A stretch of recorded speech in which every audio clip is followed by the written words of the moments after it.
Since this is the first and only time, really, that we're all going to be together in the same room, since this is an online class, and as you can imagine, we'll all be in different places over the summer. Some of us traveling to other states, some of us staying in state but working, some of us perhaps going to other countries.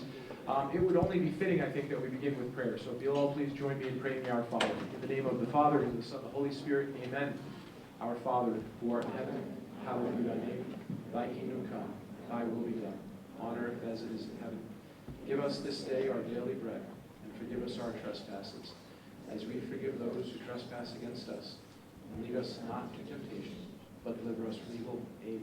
In the name of the Father, and the Son, and the Holy Spirit. Amen. Okay, well, welcome to our online summer theology orientation. What we're going to be going over today is basically all of the things that you need to know in order to complete the online class successfully this summer.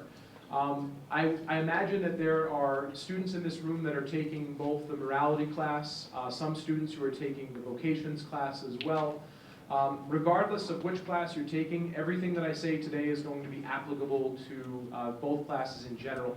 In the theology department, we've worked very hard to ensure that we have commonality, not just among the various classes that you could take, vocations or morality, but also as it relates to the teacher-to-teacher presentation of the classes as well, which is to say that regardless of whether you take my class in morality, Mr. Manfredi's morality class, Mr. Brown's morality class, every student is going to be doing the exact same work at the exact same time, presented in pretty much the same way to ensure that commonality and that consistency. And even more importantly for you, when it comes to tests and quizzes and the various things that are going to factor into your grade, those things are also going to be common.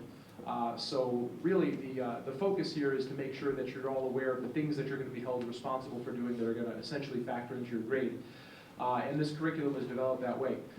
So to use that same idea right there, what I'm going to go ahead and do is I'm going to show you the morality class as my example. But again, everything that I say here is going to be entirely applicable to the vocations class as well. But this is just the example I'm going to use to show you guys the course itself for your orientation.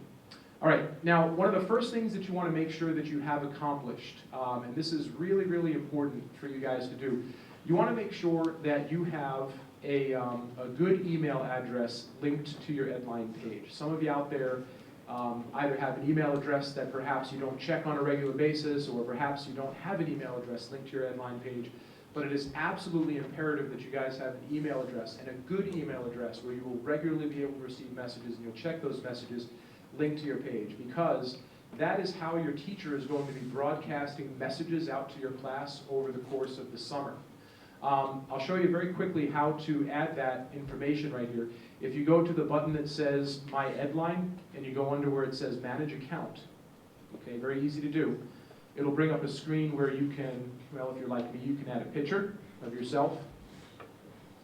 And if you come down here, it says Email, Phone, and Notifications.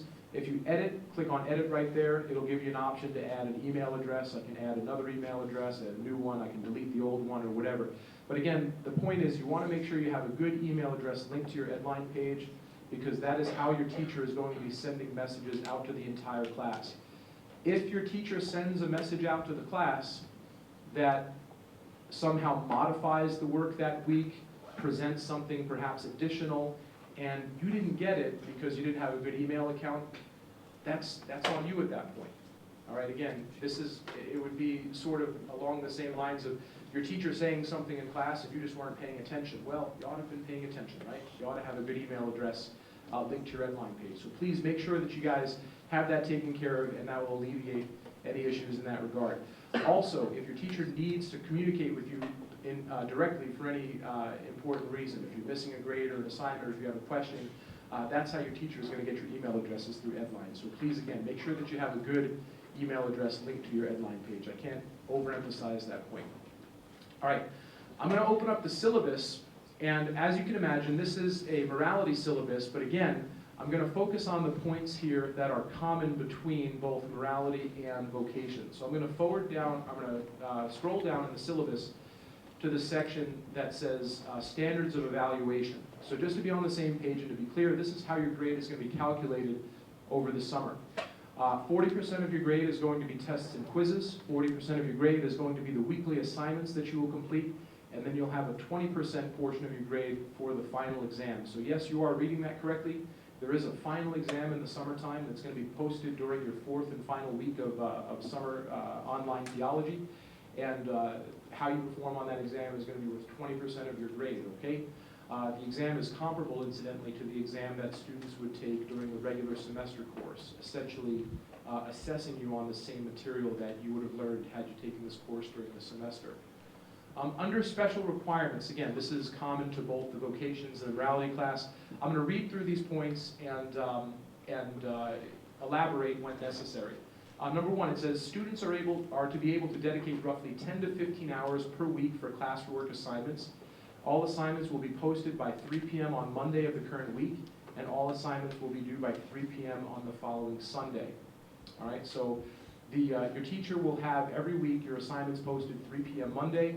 You have the following then 6 days to, at your time, at your convenience, at your leisure, complete those assignments. So as long as they're turned in by 3 p.m. on the following Sunday, they're considered on time. Number two, although students do not need to be online at the same time to interact with the class material, the class's pace and interaction with the material, by way of reading assignments, tests, quizzes, online discussion, contributions, is expected on a consistent basis for roughly 10 to 15 hours per week. All right, so 10 to 15 hours, essentially, point here, does not mean you need to be online for 10 to 15 hours. It means that you'll be working on this material for about 10 to 15 hours per week, depending upon the way you're able to pace it out. Number three, students must have consistent internet access while the course is in session. Sporadic outages are to be expected, but students must be able to retrieve assignments and post work in a timely fashion to be eligible for full credit. Work received on or before Sunday of the current week is eligible for full credit. Work received within 24 hours of the due date, or 3 p.m. Monday, is eligible for 80% credit. And work received beyond 24 hours of the due date and time, 3 p.m. on Monday, is eligible for 50% credit. All right, so what you'll see there is that mirrors our exact late work policy at Gorman, but instead of going day by day, it goes according to the summer schedule, okay? The other thing that I want to just accentuate with this third point is we understand that you're going to be traveling perhaps over the summer, and perhaps you'll have internet access on Monday. Maybe you won't have it on Tuesday or Wednesday. You'll pick it up again on Thursday for a couple hours. You won't have it on Friday, but you'll have it on Saturday. That's common. We expect that, and that's not a problem. The point here is that at the beginning of the week, you want to be able to retrieve your assignments so you know exactly what it is that you're supposed to be working on that week. This way, for all of that time during the week when you don't have internet access, let's say, you can actually be working on the assignments, and then when your access pops back up again, you can cut and paste, you've already written them into Word documents or something. You can cut and paste your submissions into the appropriate areas on Edline, submit them, and then there will be no problem with that. So long as you're able to turn your assignments in by 3 p.m. on Sunday, your work will be considered on time. The fourth point, students may not work ahead or finish early. Again, the online class is paced among an entire class of students who interact in the online forum. It's very important to understand what this means, because even though we call this an asynchronous class, which means you don't need to be online at the same time, the class is paced. So we have week one work that goes right into week two work. And you're going to be interacting not just with me or your other teachers, but you'll also be interacting with one another. And so this is not to be conceived of as just like a capsularized class between you and your professor. This is meant to be something that's an experience among an entire class. So it's important that we're all working at the same pace. Number 5, students should be this is common sense, right? Students should be technologically proficient and able to work within various online forums such as Edline, Turnitin.com, and other sites where you will be directed. You'll be directed for some assignments to go, for example, to YouTube to watch a YouTube video, and then do a journal submission on the YouTube video. In some cases, you'll be directed to go to other websites, perhaps to do research. You'll be expected to have a general knowledge of website navigation and so on. But again, everything that you'd expect for an online class. Number 6, students should be self-motivated and able to work in a non-traditional classroom setting. Although our class does not meet together every day in person, Our class does meet through the assistance of electronic forums and discussions, and it's important to be able to identify this non-traditional setting as class and approach it appropriately.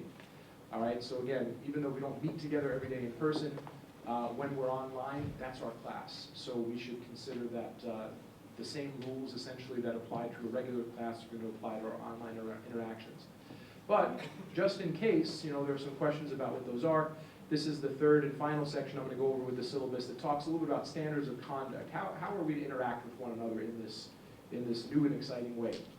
Number one, respect and kindness toward one another is the basic rule of this class, right? So it doesn't really, if we get that right, we probably don't need too many other rules, right? Number two, students are expected to use the resources that are available to them in order to complete all online assignments. Expectation is that students will read through the material before attempting to complete assignments online. This is going to be really important for you guys because one of the biggest parts of your grade is going to be the tests and quizzes feature. Once you submit your responses for a test or a quiz, they're submitted, and there's no way that your teacher is going to be able to discern the difference between what you actually put down and what you might have wanted to put down. All right, so the point here is that before you click that button that says submit, make sure that every single one of your answers is the answer that you want to have submitted, because it's pretty black and white at that point. Whatever you submit, that's your grade. All right, if you email your teacher back and say, well, I meant to put D instead of C, and here's my reasoning and so on, that's all well and good, but unfortunately it's after the fact. All right, so make sure that your answers are the answers that you want prior to submitting your answers. Class discussions, number three, moderated by the instructor. Remember to always observe proper, you see that word, right? Etiquette. You like how I did that? Etiquette. See, it's etiquette, but on the internet. So you take those two words and you put them together, and you come up, netiquette. Come on, guys, that's pretty good, right? That's good stuff. All right, thank you very much. Thank you. All right, number four, all standards of conduct as delineated by the student handbook will be enforced. And then 5 is a statement on plagiarism. And you know that plagiarism is bad, and you're upperclassmen at this point, so we don't need to go into too much detail there. Plus, for your submission pleasure, you will be submitting documents through Turnitin.com, so we kind of take care of that for you as well. And I'll talk a little bit about that in just a moment.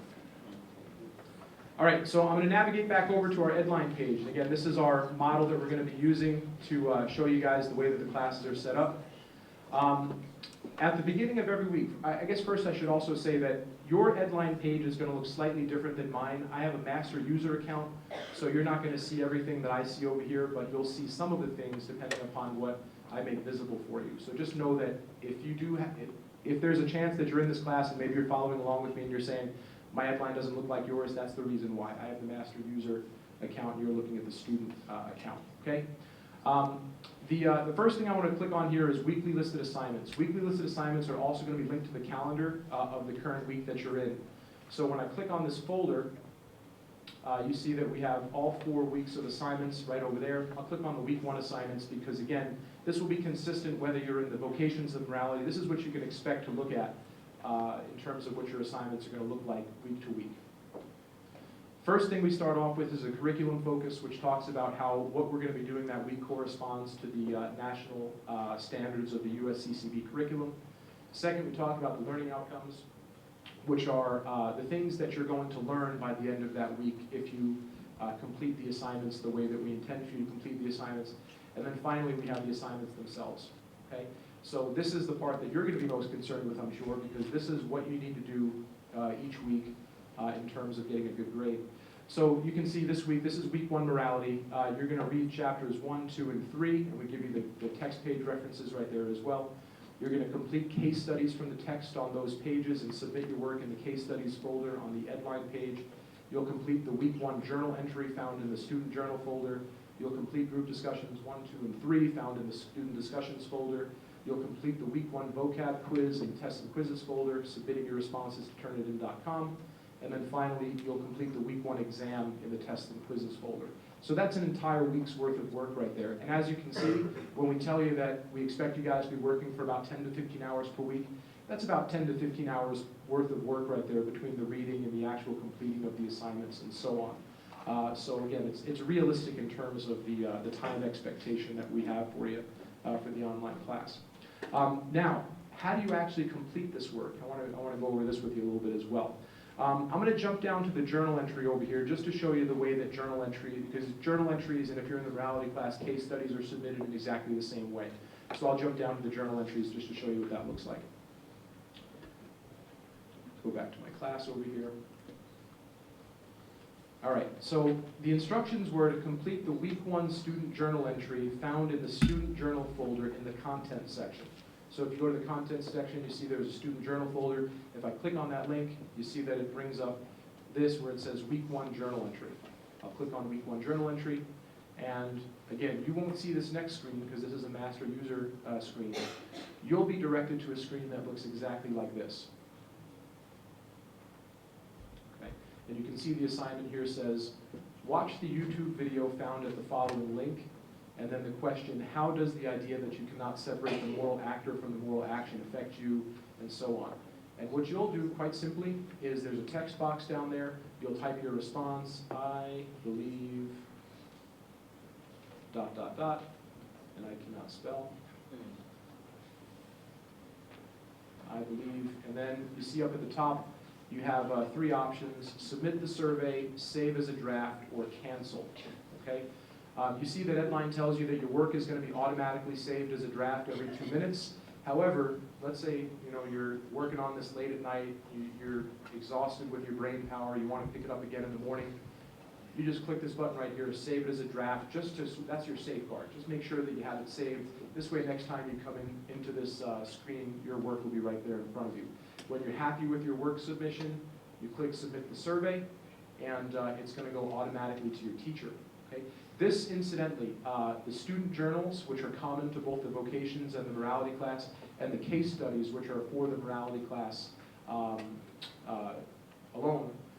those are one-way communications between you and your teacher. Nobody else in the class sees those submissions. But again, point here is when you click submit that survey, that's your work. All right, so that's final work right in that case. All right, so I'm going to cancel this out right now and go back to our class. As I said just a moment ago, the case studies are going to be submitted for the morality class in exactly the same way as the student journal. The other thing that's going to be common to both classes is the discussion. And you see that, or you saw in the assignments, that week 1 of our morality class has you completing 3 discussions in the student discussions folder, numbers 1, 2, and 3. So if I click on that folder, you can see that I actually have 4 discussions in there, but for week 1 you only have to complete numbers 1, 2, and 3. So you see discussion 1, discussion 2, discussion 3. So I'm going to go ahead and just I'll click on discussion 2. And you can see the way this works. All right, so discussion 2 gives you a prompt. It says, with respect to the reading from chapter 2, respond to the following. Have you ever had a painful, challenging, difficult experience you were able to later say you're glad you went through, and so on. So just like you would do in an online discussion forum, Facebook, or some similar type of an online platform, you're going to type your response in the box. I remember ... right? And when you're done, you're going to click post comment. Now, really important that you pay attention here. As soon as you click post comment, this is not just direct communication between you and your teacher. This now is visible to the entire class. All right, so make sure that whatever you put in these discussion forums is something that you want the entire class to be able to see. All right, understand that going into it, because your comments will be instantaneously viewable by the whole class. Also, another part of your assignment is going to be to respond to the posts of other individuals. All right, so not only are you going to be required to write a post, but you'll also have to respond, usually in most cases, to at least 3 posts from some of your classmates with insight, meaning that you're not just simply writing, I agree, that was a nice post, have a nice day. No, you're providing some insight, meaning that was a really good point. That reminds me of this time when X, Y, and Z. So an insightful post, in other words, and you'll want to do that. How to do that? As you can see, I left my comment right there. I remember, if I were, and now I'm just replying to myself right here, but I can say, that's interesting. ... post comment, and you see the way that now will appear underneath that initial comment. So again, the functionality is very similar to other online forums that I'm sure you're all familiar with But again, please be aware that everything you put on the discussion board is visible to the entire class. All right. Okay, last thing I want to talk about in terms of the common items between morality and vocations is in the tests and quizzes folder. Okay, week 1 for morality has you completing a vocabulary quiz and an exam. All right, so your quiz is right here, your exam is right there. When I click on the document for the quiz, or the link for the quiz, it's going to bring up a document. And this is a PDF document. We always save our work, your teachers will always save their work on Edline in PDF form so that regardless of what platform you're looking at us through, you'll be able to read these documents most likely, okay? And you can see that the way this is constructed, this is the assignment for morality. Go back to chapters 1, 2, and 3, select the 10 most significant vocabulary words, choose 10 words, total, not 10 per chapter. Compose a short essay of roughly 3 paragraphs in which all 10 of your words are used correctly. Your essay will be graded based on your proper use of each word within context. The theme of your essay is Jesus, the centerpiece and focus of all morality. So you have to go back, choose 10 words, and write an essay that correctly uses those words with that as your theme. Jesus, the centerpiece and the focus of all morality. And in order to submit your essay, you do not email it to your teacher, you upload it to Turnitin.com. Okay, so you make sure that you register for our Turnitin.com class. And how do you do that, Mr. Urso? Great question, guys. I'm going to go back over here to my Master Edline page, and you can see right in the news section, there's your Turnitin.com registration information.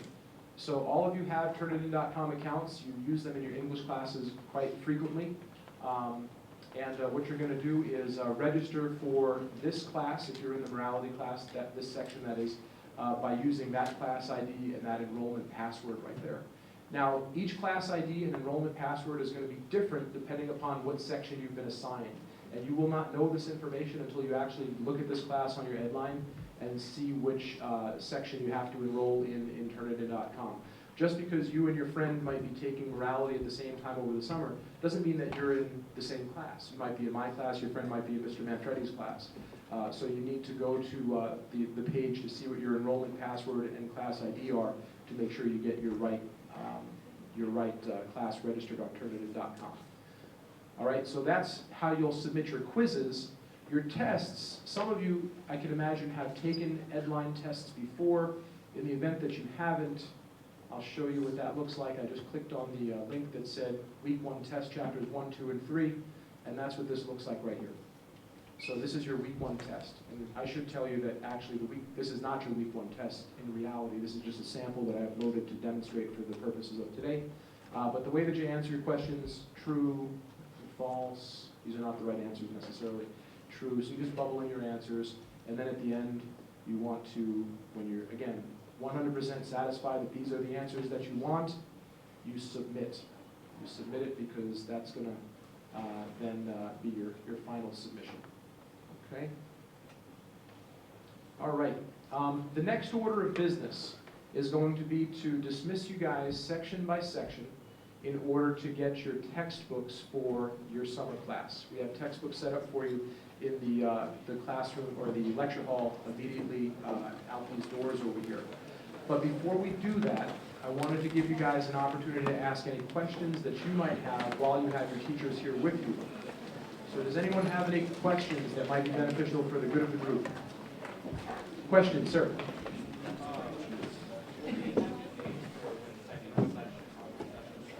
Yeah. Those dates are actually, the question was, will we have the dates for the second online session? If you're in online A, basically, you start the Monday after graduation, ladies and gentlemen. You start the Monday after graduation, and you end the final Sunday of the month of June, so your class runs the entire month of June. If you're in the second online session, your class starts the Monday after the 4th of July and runs through the entire month of July. But if you want to see what those dates are specifically, go to bishopgorman.org under the summer enrichment schedule, and they have those dates for you. Okay. Any other questions for the good of the group? Okay, we're going to dismiss you guys out section by section. Pay attention to which section we call, because we got to do this in a relatively orderly fashion.